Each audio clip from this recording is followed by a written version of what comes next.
Kulokubirwa Ssabbiiti eno amaka ge yaliko omukulembeze w'ekibiina kya FDC retired Kano Kizza Besigye gazindibwa poliisi wamu n'agamu ne Lord Mayor w'ekibuga Kampala Elias Lukwago gano nga gasangibwa ewa Kaliga. Ekikolwa kino nno kyalemesa ababiri bano okwegatta ku bannaabwe okugenda mu lukiiko lw'eggwanga olukulu okutwalayo ebirowoozo byabwe kunongosereza mu mateeka g'ebyokulonda ne ssemateeka.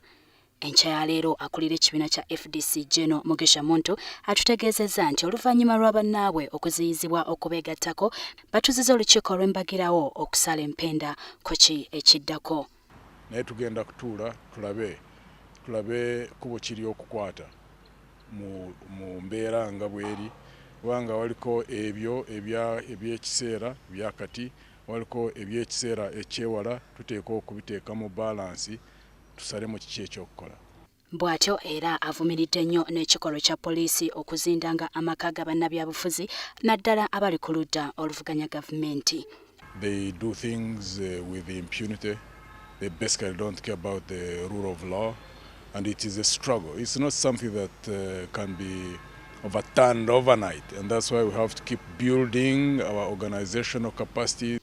Mu ngeri y'emu abakungu mu by'amateeka okuli Nicholas Opio ono nga yakulira ekitongole kya Chapter 4 wamu ne Dr. Kabumba Businje omukenkufu mu mateeka bategeezezza WBS TV nti ekikolwa kino kirinyirira nnyo eddembe ly'obuntu ssaako n'okutaataaganya entegeka zaabwe.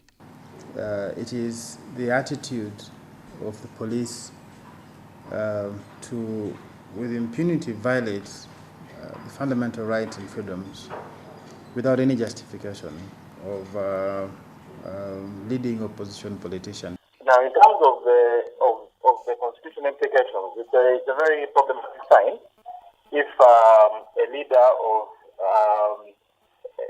really a person who is influential in the opposition party politics and who wants to express his views and has been invited by the Committee of Parliament for that purpose is then stopped from expressing his views in that regard by the police, supposed to be non-partisan. Extremely unconstitutional, extremely problematic what has happened. Wabula ng'eggwanga lisigazaayo ebbanga bbale okutuuka ku kulonda kwa 2016 ekyebuzibwa kiri nti ddala Uganda etegese bulungi bannansi mu nkola y'ebibiina. Jocelyn Nakibule, WBS mu Kampala.